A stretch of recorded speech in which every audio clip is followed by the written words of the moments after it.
So glad to have you with us this week on the show. I am very excited to introduce you to Jennifer Woodward, a FDNP, Functional Diagnostic Nutrition Practitioner.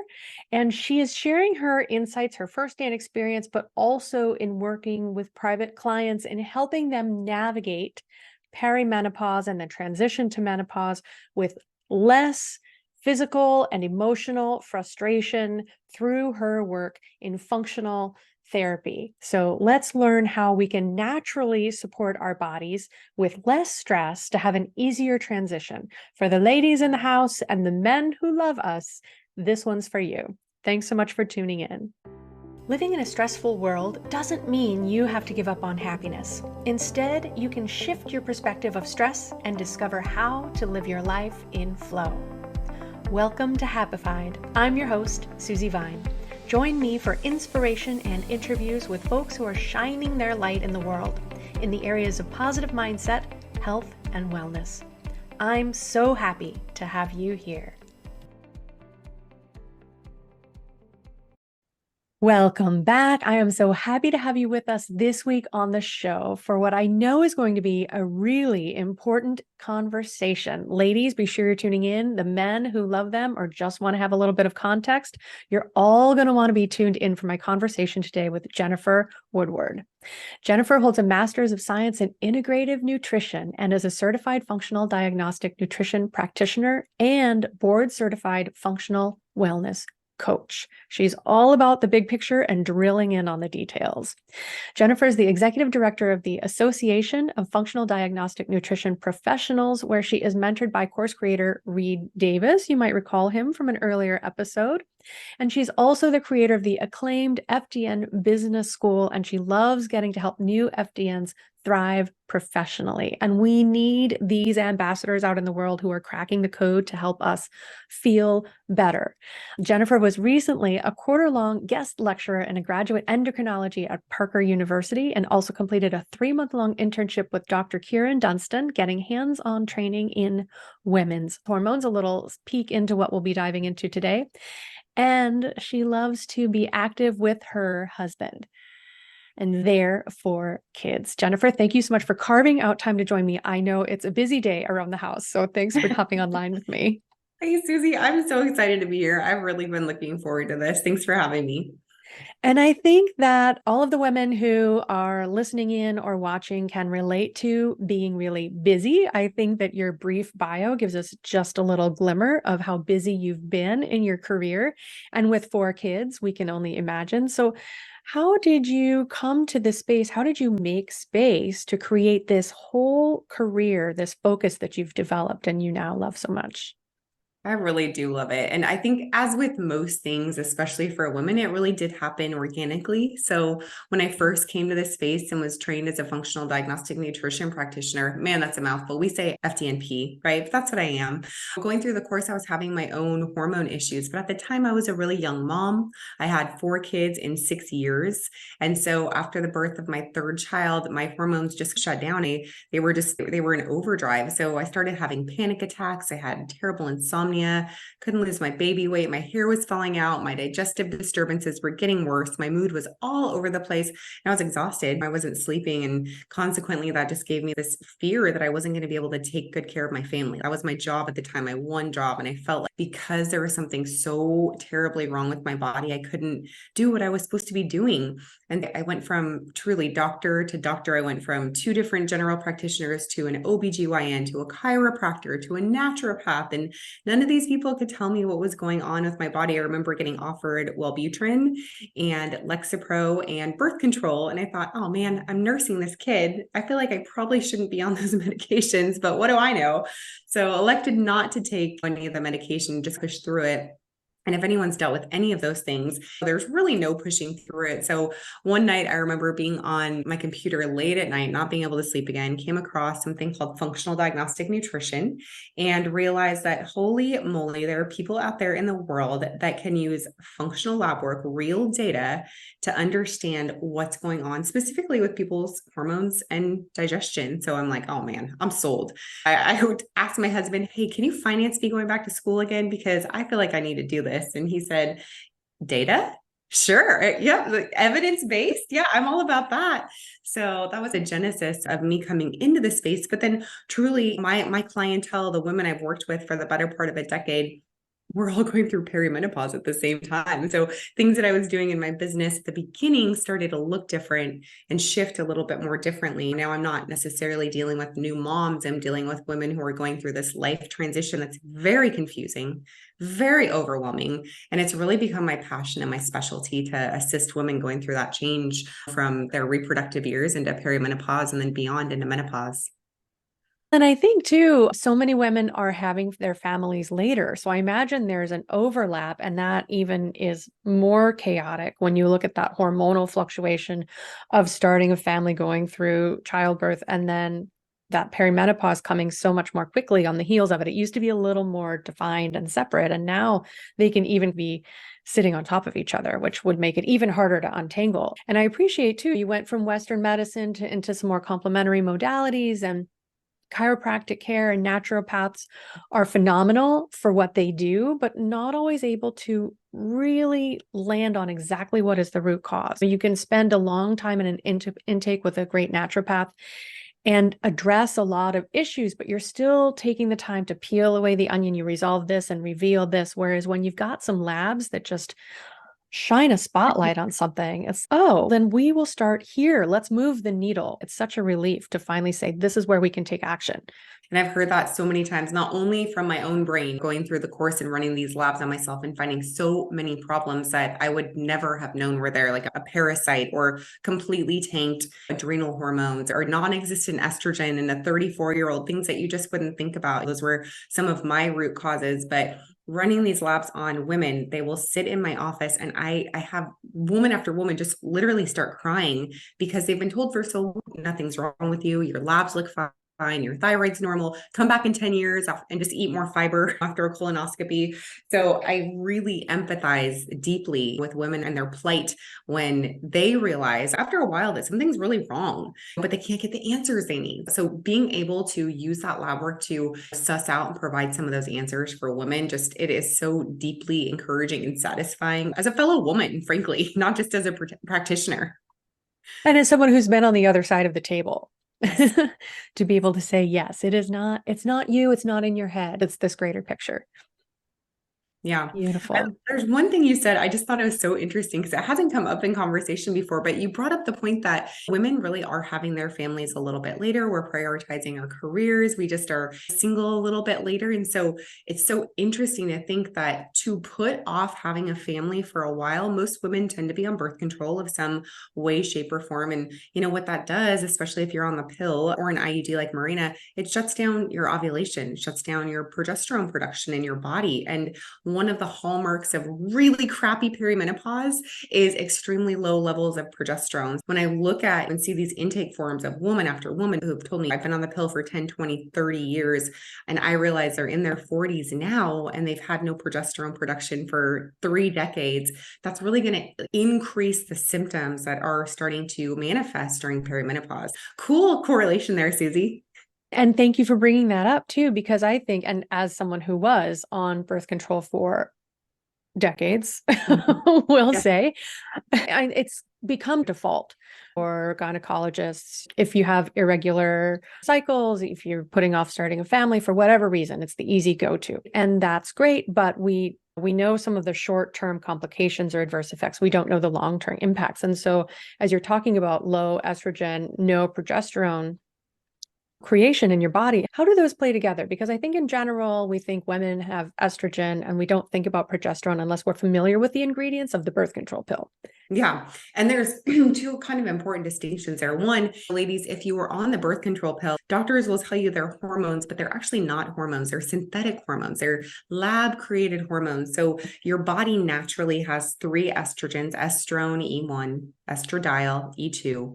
an estriol, E3. So that's a suite of these beautiful estrogens that your body creates. But when we look at the birth control pill, you're actually getting a fake estrogen, so a laboratory created estrogen that really has a lot more of an effect in the body, similar to a xenoestrogen or an environmental estrogen that can tend to impact the body in a really negative manner. It fits the same cell receptor site as does estradiol, but it works in a much different way. It's stronger, it's more powerful. It can lead to DNA damage. It can lead to cardiovascular damage. It can lead to neurodegeneration instead of the neuroprotectiveness of estradiol itself. So a lot of really ill effects that we're starting to see now after women have been on the pill for decades. The bummer about the pill also is that it contains a synthetic progesterone, which isn't progesterone, it's actually a progestin, and that chemically looks very similar to an androgen, like testosterone. So you've got estrogen here, fake estrogen plus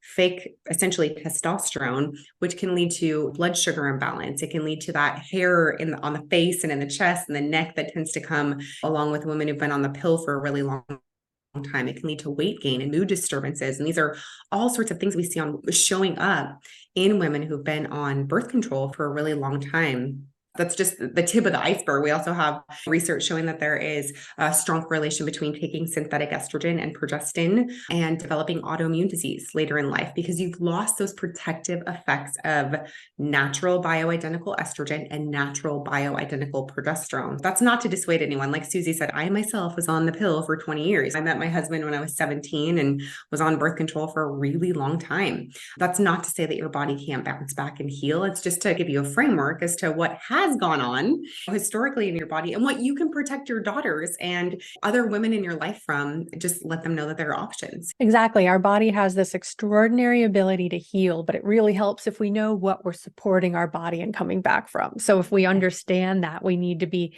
eating the right foods and even having supplements that support this better hormone production, again, especially if it's just been taken offline. And I like to take a look at our environment and the way that impacts our hormone production. And a lot of these plastics, plasticizers, synthetic, environmental, estrogenic kind of compounds, again, are putting it even further out of balance. So when you think about our environment, plus if we're on hormonal birth control, it's just adding up in ways that we don't know because we're not given the full information. So it's all context. It's not made to be scary, but yeah, there's help and hope. There is. And it gives you, like you said, some context as to why your perimenopausal years, like anywhere from 35 to 45-ish, can just feel so overwhelming because, this storm has been brewing in your body without you knowing for years. But as Susie said, there's so many ways you can support your body to where you feel better than you did even before you hit those perimenopausal years. So I'm excited to dive into some of those later. And you just mentioned, and I think that it's the topic of a lot of discussion, but mostly anecdotal. Like we don't always know the stats, the figures of perimenopause and menopause. So 35 to 45, I think sounds younger than I would have expected to be statistically accurate entering perimenopause. When I talk about it, people look at me and say, no, you don't have to worry about that. But I'll be 47 this fall. Obviously, I'm in the window or even on the far side of it to be feeling pretty consistent. I've been lucky to be off hormonal birth control pills for quite some time now. So I feel like my body's had a chance to regulate. And a lot of us think, oh, no, I don't need to worry about this yet. That's for later until we're in the thick of it. And as we've already discussed, there are different things that can complicate matters. And stress, as everyone knows, I like to see how that can tie in. Stress can impact that too. So how do you see stress have an impact on when we can be expecting or how we can expect ourselves to respond to this season? Yep. Yeah, wonderful. And really, stress is the main instigator of early perimenopause. And really, perimenopause naturally will begin to occur anytime from age 35 to 50. So I will see that happen throughout that 15-year range. The trend is, though, that women are entering perimenopause younger than they were, for instance, in my mother's generation, just one generation ago. Now we're starting to see women, even in their 30s. I'll run the Dutch test on women who are just entering into their years where they want to have a baby, and their estrogen levels have tanked, they've dropped out, their progesterone levels are non-existent. And that's really how we're measuring that transition into the perimenopausal years. Perimenopause is, according to Dr. Geraldine Pryor, one of my heroes, characterized by wildly fluctuating levels of estrogens. They can be really high one day, really low the next day, or cycle by cycle, and then declining levels of progesterone. So again, clinically, and we can see that on something like the Dutch test or a salivary hormone panel, less so in blood work, more on the functional side, we can get a better idea. We can see that objectively through labs. To your point, what really perpetuates that earlier onset of perimenopause, and it is stress, ladies. And as Susie said, I have 4 kids, I run a business, I work for FDN, like we are a busy family. I am not saying like I am doing this perfectly, because I am not, but I am passionate about pulling in stress management principles for myself and clients when I can. Most of us women, especially women who are in this space where you're struggling with this, you're probably a little bit more of a type A, maybe a little bit more of a high performer. You do that GSD sort of thing, the get stuff done, right? You are the person that most people go to when they need something done. We see that a lot in our clients. So those are also the women who have a lot of pressure on themselves to look good all the time and perform well at work and with family. So that leaves us with really decades of undersleeping, over exercising, under eating, over stressing. So that kind of like quad principle of truly stressing the body through malnutrition and lack of self-care really shows up as we enter our mid-30s.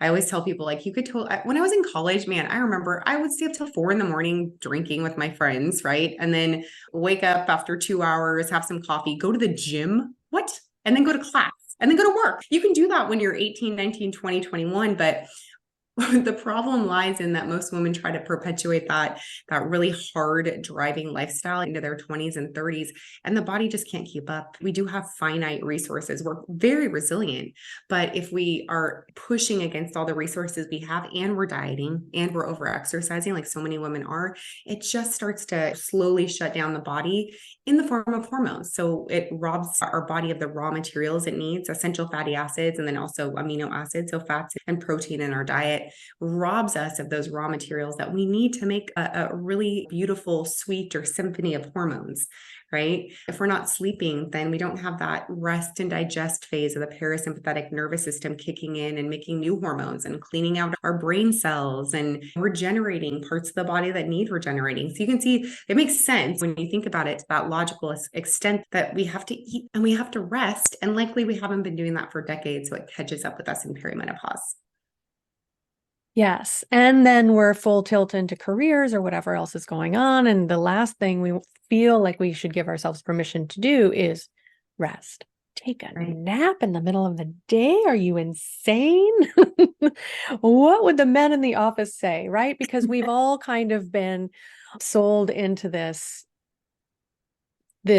productivity cycle that is masculine, that is a 24-hour cycle, without regard to the way that our energy fluctuates. Our hormones naturally ebb and flow throughout 4 weeks, not just one day, but also through one day, which can get totally out of whack when stress wreaks havoc on us. So there's so many ways in which, when we can find that opportunity to check in to see what helps us and nourishes us again, we can come back refueled and able to tackle these things, right? It's not like we can't keep working the way that we want to. We have to change that forever, but you might have to push pause for a minute and restore yourself and then see what actually works for you again, right? We can redefine this without giving up on it.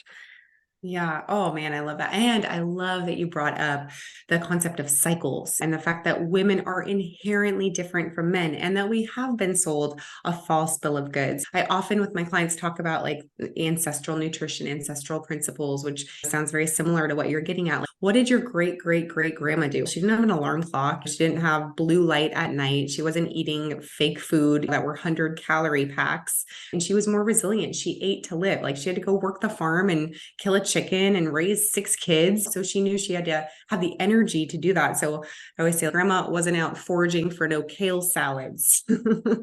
They're carving out time to go CrossFit at the gym. Yeah. So we really are so out of sync with those natural cycles that women have just thrived on for millennia. The cycles of the sun and moon, like you said, day and night, the cycles of the moon itself, the lunar cycle that should mirror our menstrual cycle. If a woman doesn't know when she's ovulating, if a woman, her period is off track, I will teach my women to moon sync during that waning to waxing as the moon is like increasing. That's very similar to our body's follicular phase. You can literally see that trend where the follicle's ripening, and then the accumulating event of your menstrual cycle is not actually your period, it's ovulation. So the moon is full, right? It is completely full at the point of theoretical ovulation for a woman. And then as it wanes back into a new moon, that would be similar to the luteal phase as your body starts shutting off that endometrial lining and preparing for the menstrual cycle itself. So really, when I see a super healthy period, it's almost on track with a lunar cycle, which is so interesting.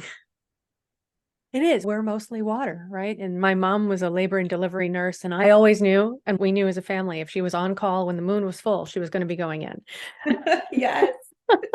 I love Because we are water. It's not just woo spirituality that the moon has a really profound impact on us. We are still so deeply connected to nature. So it's beautiful to find a way to track with that. So I love that's a way in which you're helping your clients get back in touch with themselves and connect to nature at the same time. That's beautiful. Yeah. And I love that the conversation now about honoring our cycles and energy is growing. So Yes, me too. Me too.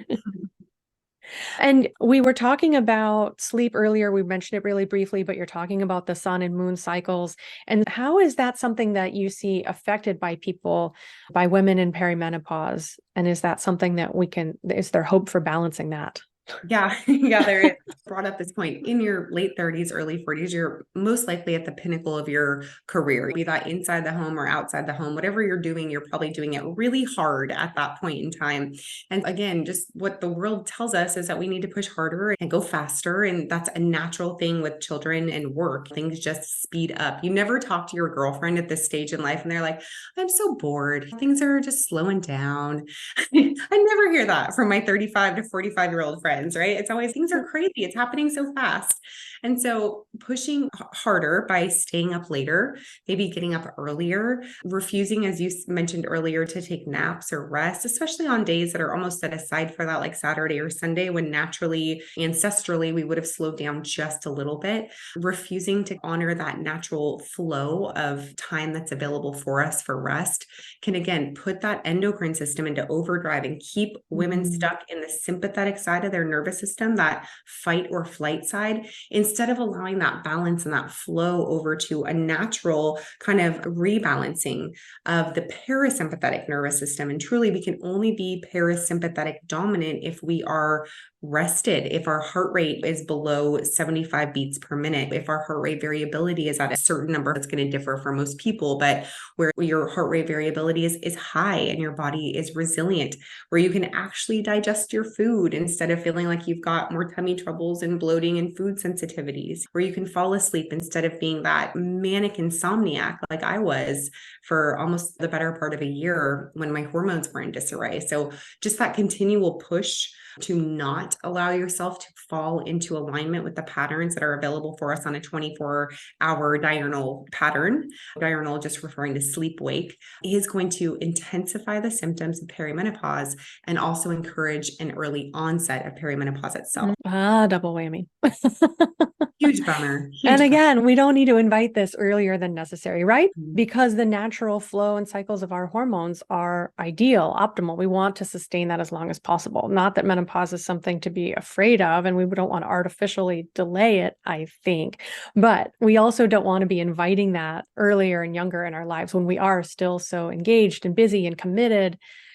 It's hard, again, as we've been saying, you're at the full effect of your career, whatever you're creating. So it's hard to slow down in order to take care of your body at this phase. Yeah. And women at this time, they're young and vibrant, 35 to 45, 50 years old. Like, we are young, and also pushing into perimenopause with that declining progesterone, that fluctuating estrogen. We start to see effects on mood, more irritability, more depression, more anxiety. We start to see effects on libido tanked, right? I have so many women who just tell me I haven't had a libido in 5 years. So when you are at this pinnacle of vibrancy in your life and you don't have a libido and you're irritable all the time, it's really hard to enjoy the fruits of your labor, what you've worked so hard to create over the past few decades. And we really should be able to cultivate joy and contentment at this point in our lives instead of just a feeling of never being able to catch up. I can relate to that. I think a lot of people can relate to that. And you mentioned too, and I really want this to land with our listeners, our hormones have not everything as if nothing else has to do with our emotions, but our hormones are essential to our emotions. Mhm. And seeing more depression, more anxiety, when we're looking around and we're wondering, is it me? Am I losing my mind? Why can't I handle what I used to be able to handle? Like, it isn't just you. There's a real biological reason that these emotions are just have gone chaotic. And so is that something, do you feel like that's what many people come to you? That's their primary complaint? Or do you see that as you're unraveling things, that's an unexpected benefit to coming back into balance? It's more the latter. It's something I'll screen for on my intake forms. And oftentimes women don't even realize that their emotions have been slowly deteriorating over the past decade or so. They're usually coming with insomnia or unexplained weight gain or fatigue issues, digestive disturbances, thyroid issues, more so that. And then we start diving in and we realize, oh man, there's a lot more dysfunction going on than we even realize because the body is just in such a state of you've heard Reed Davis say metabolic chaos. That's a term that he coined. And it's true, like your metabolism just starts going crazy in all ways, like macro metabolism with weight and micro metabolism with energy, and like endocrine system just starts going crazy because it can't handle the amount of stress that it's under again. So yes, I will see all sorts of things that women will come to me with, but mood tends to be a secondary uncovering, peeling back that onion and realizing, gosh, I have really been short with my kids lately. I do want to divorce my husband, but only 1 week out of every month. Then he's the rest of the weeks of the month. But as we not only rebalance hormones themselves, but work on the pillars of nourishment, like eating enough food, eating enough protein and fat and carbohydrates, and sleeping enough, and doing these things that aren't really sexy and don't cost a lot of money, but are so foundational before you can move on to the next step. Mood starts to be one of those things that quickly comes back into balance. And it's really there that women get to, again, recultivate that joy that they so deeply desire. Yes, beautiful. And I love that kind of hope that you can provide, that it can be, simple is not always easy, but simple, straightforward. Yes. It comes down to the foundation, which might not be sexy. Maybe we can get there. Maybe we can make this sexy for people if we keep on sharing the word. It can be this simple. Yes. And so you were talking about the different kinds of metabolic chaos and the ways our metabolism shifts. And I know that the most front of mind metabolism that most women are thinking of at this point is, where our weight is going. And I've heard so many people say, the doctor says, you're at that age, you're just going to carry some extra weight. It's like they're ready to throw in the towel and we're not. Yes, we're women. We're beautiful. Like we are created beautifully, and we thrive when we feel well. We thrive when we feel needed and sexy. It's just true. Like no one wants to say that, but it's true. So that is one of the main complaints that women will come with, be it spoken or unspoken. Oftentimes I'll get intake paperwork and women are like, I'm not sleeping through the night, but I want to lose 10 pounds. My hormones are a disaster, but I need to lose 8 pounds. And that's like their almost underlying driving motivation, because it's a source of frustration for so many women. And perimenopause itself is, those 15 years are characterized by a 5 to 11 pound weight gain on average for American women. And this is without changing anything with their diet or exercise pattern. So that's the bummer. And that's what I'll hear from so many women. Like, I'm still exercising 5 times a week. I'm still eating 1900 calories a day or 14, whatever you're eating. I haven't changed anything, but all of a sudden my belly is like pooching over my jeans and I'm up a dress size. What's up with that? And I do have a little bit of insight there. So just as so many of these symptoms have compounded and really shown themselves at this time of perimenopause, weight is very similar. So things that you could have done for years, specifically eat a very low calorie diet or a very kind of standard American diet where it's lower in protein and higher in processed foods, or lower in protein and lower in calories for my low calorie dieters, maybe lower fat, whatever it is. Our bodies just don't have that inherent nourishment that they have needed for decades. And so once again, it catches up with us. We become deficient in potassium, and truly a potassium rich diet. The RDA for potassium is 4,700 milligrams of potassium a day. I'm a stickler about micronutrient tracking with my clients, not macronutrients like protein, fat, carbs, and then calories, but micronutrients. Are you getting your minerals and vitamins? And when I have my clients track, most of my women are getting half, a third of our RDA of potassium. And amazing research by engineer Marty Kendall out of New Zealand. He's just got a great page called Optimizing Nutrition. And he has shown through data with tens of thousands of subjects that a diet that is higher in potassium can cut, actually really 4,700 milligrams or more, the RDA or more, can actually cut the amount of calories that one consumes by 43%. True statistic, look it up, Marty Kendall. That's insane. So if you ladies can eat 4,700 milligrams of potassium a day, which you can find in fruits and vegetables, lean protein, you theoretically could cut the amount of calories that you're eating by almost half. So really working on not carbs and fat, but really working on optimizing your micronutrients and your minerals can be a powerful ally for you during this time of unexplained weight gain. It's not that you're getting fat, it's that have been malnourished for so long. It's finally starting to catch up with you. Exactly. And I've talked before about how, cravings are our body's like inefficient vocabulary for it needs something, right? Sometimes we have cravings because we're dehydrated. A lot of times cravings are driven by stress because we crave sugar because sugar is easy, fast fuel, which is the last thing we actually need when we're living a stressed out lifestyle. But again, we're craving food because our body is desperate for these nutrients like potassium, which is something I've tuned into as I'm trying to improve my heart health. And right, it affects so many. It's funny how these really important things can have a broad reach of support where we need it, when we need it. And right, so just getting curious about it, if you're eating the same way or if suddenly your appetite has changed. But I think too, and I've heard from clients in response, I'm gaining weight, so I'm exercising harder, but now I'm gaining more weight. Like exercise doesn't help me anymore. But again, they're kicking themselves so high into stress that their body's just on alert. Mm-hmm. Yeah, we call that whipping the adrenals. So that's again why I love functional lab work, because using something like the Dutch test, which I've probably run almost 800 Dutch tests on clients, I love this test. And it looks at a full suite of hormones: estrogen, testosterone, progesterone, stress hormones like cortisol and adrenaline, though, are two of the main things I'm looking at in women who are maybe over exercising or have this really weight loss resistant body. When we look at stress hormones, if they're very elevated, like I see most of the time in my women, or if they're being underproduced, you've pushed that gas pedal down on your metaphorical car that is your body, and now you've just run out of fuel, right? So our stress hormones start to really decline, and that just shows up as extreme exhaustion, maybe insomnia, panic attacks for women. But pushing a body that has either inefficient cortisol production or an overproduction of cortisol is going to backfire on you every time. You will gain weight if your cortisol levels are off. So that is one of the first things I look at with my women who are struggling to lose weight. The Dutch test also shows us if you're metabolizing your estrogen efficiently. If you're not pushing that estrogen out of your body, which I see that all the time too, it's going to be really hard for you to lose weight because your body's storing up those hormones in your fat tissue, having a really hard time getting rid of it. So a couple of things that we look at, but honestly, working out harder in perimenopause is one of the worst things you can do. We usually encourage our women to transition over from something like CrossFit or Orange Theory to just some simple strength training to continue to build bone density and also keep lean muscle. This is the other bummer, ladies. If you're doing a lot of running, if you're doing a lot of chronic cardiovascular exercise, and you aren't eating enough and you're under a lot of stress, the body starts catabolizing or eating its own muscle.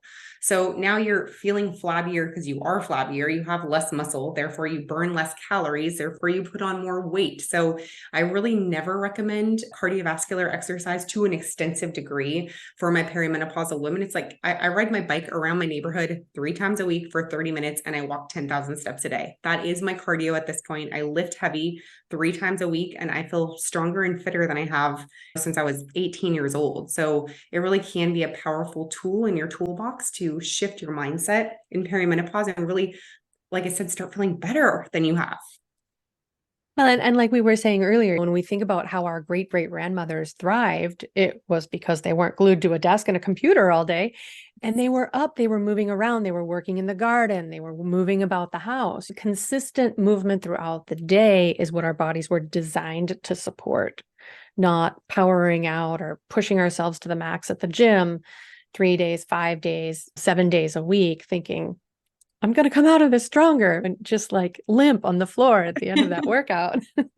That is so true. It truly is unnatural, what so many women are doing with their bodies as opposed to what the body is designed to do. I love the work of Mark Sisson, and he recommends lifting heavy things and moving slowly at long distances.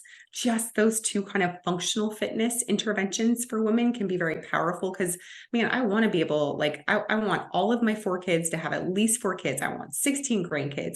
I want to be able to lift those grandkids and roller skate with them and play hopscotch. There are so many things to look forward to in life, and seeing a woman whose body is starting to deteriorate because she's pushed it so hard for so long and then just has to give up because, the gas tank is empty is so frustrating for me to see. And I love getting to work with women like that to rebuild that resilience and rebuild that functional fitness so that they can feel really good through perimenopause and beyond.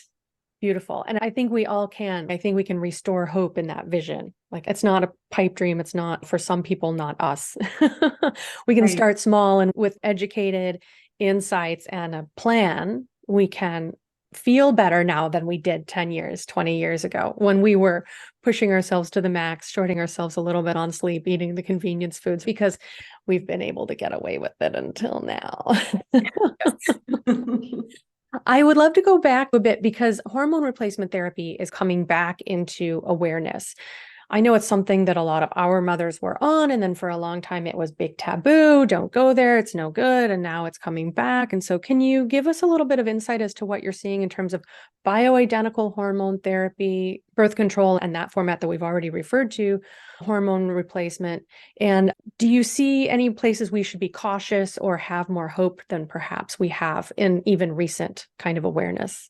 Oh, fun question. Yeah. So in my experience, birth control is the new Premarin, right? So we know that in the 80s and 90s, the synthetic horse urine, basically that they were making estrogen out of and giving women estrogen replacement therapy, ended up to be a really bad idea. Started causing cardiovascular events and really early death for women, and provided none of the protective benefits that your body's own estrogen actually affords. And that was quickly swept under the rug. Women are no longer taking Premarin. That is wonderful. The only bummer is birth control, synthetic birth control has really replaced that. So I have so many clients who will come to me and they're in their 40s and 50s, and they've been on birth control since they were in their 20s because their doctor, their OBGYN at this point in life says it'll balance out those weird periods you get, which is just perimenopause, ladies. It'll balance out those mood swings that you get, which is perimenopause, right? So we know that we have natural ways to make you feel better and not just manage those symptoms that birth control will give you. But that's really the trend that we've seen over the last 10 to 15 years, is replacing Premarin with birth control, essentially. So not a good switch for many reasons. Again, is because birth control shuts down progesterone production. We want that protective progesterone as long as possible. Now, on the alternative and the natural care side of things, like more savvy practitioners and traditional medical doctors, I'm not a doctor, so I can't diagnose, treat, or prescribe, but a doctor in the know is prescribing bioidentical hormones. The work of John Lee, Dr. John Lee was pioneering sort of work done here with progesterone therapy and then also estrogen therapy. And there are some great doctors, Dr. Uzi Rice out there recommending the benefits of bioidentical estrogen itself, estradiol, which are, again, protective for the heart and for the brain. Estrogen protects both the heart and the brain, and is also given with the sister of progesterone. So again, a doctor who is well informed rarely will give estrogen itself without the protective sister of progesterone. I would encourage you, ladies, to go to a functional medicine doctor if that is something that you feel like you need to do. If you're going to go on estrogen, your estrogen levels are low, always make sure that it's compounded with oral micronized progesterone or progesterone compounded cream, because it really is progesterone that protects against the harmful effects of too much estrogen. And remember, it's not just the estrogen that your body's making or that you're taking. There are also so many estrogens out there, xenoestrogens, which are environmental estrogens that we can get through plastics and personal care products. And I live in the fertile Central Valley of California, where we are just inundated with pesticides. Those are xenoestrogens as well. We have those synthetic estrogens, and we also have phytoestrogens from things like soy. Not necessarily a bad thing, but we are getting exposed to food estrogens as well as environmental estrogens regularly. So if I've got women who are using a lot of like over-the-counter personal care products that aren't necessarily organic or thoughtfully made, and they're on birth control, like dollars to donuts, that woman is going to have some PMS from hell. She's going to have clotting, huge clots in her period. Her menstrual cycles are going to be all over the place. She's going to want to kill her husband 4 days out of the month. Like, I know that those estrogens, those toxic estrogens, are building up in the system and making things worse. All that to say is a well-informed patient it would behoove her to seek out a doctor who deals in bioidentical progesterone and bioidentical estrogen. A great resource for that is actually, this is hilarious, maybe some of your listeners know about Suzanne Summers. She's a great force for good when it comes to bioidentical hormone replacement. So her website has a list of doctors across the United States and beyond that deal with bioidentical hormone replacement therapy. You can also work with someone like me who is an FDN. You don't need synthetic or bioidentical hormones necessarily. There are so many things that women can and probably should do to make that transition a little bit more naturally, because third world countries and women for centuries don't go on bioidentical estrogen in perimenopause and menopause. They make that transition very smoothly and naturally. And American women also have that birthright and can do so as well. Beautiful, beautiful. Thank you for that. I think, and what a great resource. I love that. Suzanne Summers. I think after her experience with breast cancer, I believe she really did take that opportunity to become a spokesperson and stay towards the front edge of what's now available in health. And so I love that resource. We'll include these links in the show notes. And you mentioned earlier essential fatty acids and amino acids, like getting the proteins that we need. We need the building blocks so that our body can create the hormones and what it needs. Are there any other, obviously, fine tuning happens when you see what one person really needs to be having and to be fully supported. But in general, do you have some guidelines that can help people start feeling better, to be eating the kind of balanced nutrition that's going to help them feel more hormonally balanced? Yeah, I just love that question because, there's the theory of balancing your macronutrients, but then there's what do I eat for breakfast? So I usually tell my women, I would love to see you start eating 100 grams of animal protein every day. And for a lot of women, they're coming to me eating 40, maybe 50 grams of protein a day.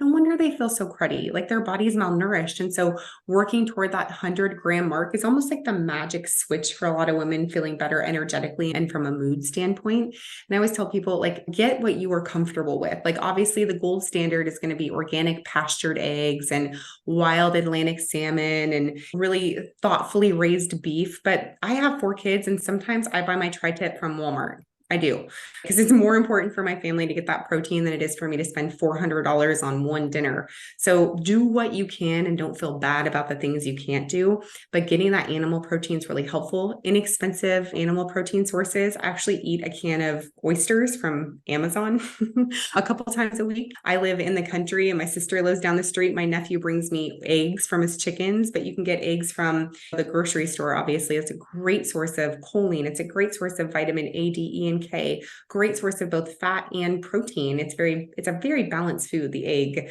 Maybe you're not a big fan of meat, start with egg or some really good high quality full fat dairy and see how you do. But really getting that protein, dialing in that protein is step 1. All right. Step 2 for women is balancing out what works for you. And this is when you might want to work with a practitioner, but what works for you on the fat and the carbohydrates. It's important for women in perimenopause to be aware of rounding out the diet. So if you are a woman who's fallen either the keto camp or the paleo camp, and you think I can eat all the carbohydrates as I want as long as I'm eating protein, or I can eat all the fat I want as long as I'm eating enough protein, in perimenopause, you can't really do that. And you certainly can't be eating a large amount of carbohydrates, like 300 grams, plus a large amount of fat, like 100 grams plus. You will get chubby. All right. You just will. So really working with someone who knows how to balance macronutrients and shifting that fat and carbohydrate balance to help you achieve the body composition that you want is going to be a powerful intervention. But prioritizing protein is going to be first. Beautiful and straightforward. I love that we're finally getting back to, and I think it's coming more into broad awareness that it's not the fad diets, it's not the keto or the paleo. It's really simple things we've known for years. Again, it's not sexy because it's not a new and exciting diet, but clean, responsibly sourced proteins, right? Mm-hmm. Clean food, whole foods, cut the processed foods out, and let your body get some clean building blocks so that it can be doing what it needs to do. Yes. And that is a visual I like to give my clients. They laugh a lot, but I tell them like 400 years ago, picture a woman in your family. If she was going out to get something to eat, what would she be going out to eat or to procure? And that kind of takes away a lot of these packaged and convenience foods. It takes away a lot of even things like alcohol, which is a touchy subject for women, or sugar, or like I said before, kale salads, right? Not that there's anything wrong with kale or salads, but you have to think about the food that is most calorically and nutritionally expedient for your body, because in perimenopause, it becomes more important than ever to nourish yourself well. So that's my objective with teaching my women. That's what I would have for you listeners today is this going to help me get closer to my goals, or is it going to pull me further away from my goals? Beautiful. Is this going to nourish me? We deserve to be nourished, ladies. Amen. No more deprivation. Amen.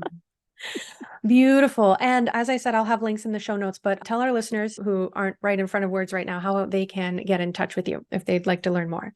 Yes, absolutely. So of course, for the FDN side, we are at functionaldiagnosticnutrition.com. If you love my story and how you can get a hold of functional lab work and become your own practitioner, seek us out at functionaldiagnosticnutrition.com. For me and my own practice, I'm at jenniferwoodwardnutrition.com, and I have been an FDN for the better part of a decade. Like I said, love perimenopause and women's hormones. I would love to visit you over there. I'm on Instagram and Facebook as well. Beautiful. And we've got some terrific resources on your website. So lots of information for people who want to dive a little more deeply or learn how they can work with Jennifer. And before we go, I love to hear what different people offer when I ask, what is your go-to when you're feeling stressed, when you need to hit reset? What is something that nourishes you? Yes, an Epsom salt bath with lavender essential oil, along with my Asian Zen Pandora radio station. So those two things, that radio station never fails to completely calm me down, but plus that Epsom salt bath, oh, it just literally melts everything away. Beautiful. Yeah, I'd say, especially for my bodywork clients, the Epsom salt bath is like my number one recommendation. It's great to consume magnesium, but it really gets directly to the muscles when we can soak in it, and just carving out that time. Create your own Zen space with your playlist. And music is definitely my second love. I like to have a dance list. I like to have a calm down list. Yeah, absolutely. You got to have some music to go to. So that's great. Japanese Zen music on Pandora, Spotify, whatever you listen to. And you can take that with you. Yes, you absolutely can. So that would, of course, be my recommendation, but only if you've gotten your 100 grams of protein for the day. Okay, ladies? Not to supersede the foundation of good nutrition. Beautiful. Thank you so much, Jennifer. I really appreciate it. We've covered a lot in this episode. I really appreciate your being available and sharing your own personal experience and wisdom in this area, because I know for my own personal benefit and many women in this phase and stage, like we've got more to look forward to, right, than to worry about in this. So now we can put the fears behind us and enjoy this stage. Fantastic. I've loved every second of sitting here with you, Susie. So thank you so much for having me, and thanks for listening, ladies. Marvelous. Thank you so much. Take good care. Thanks for joining us today.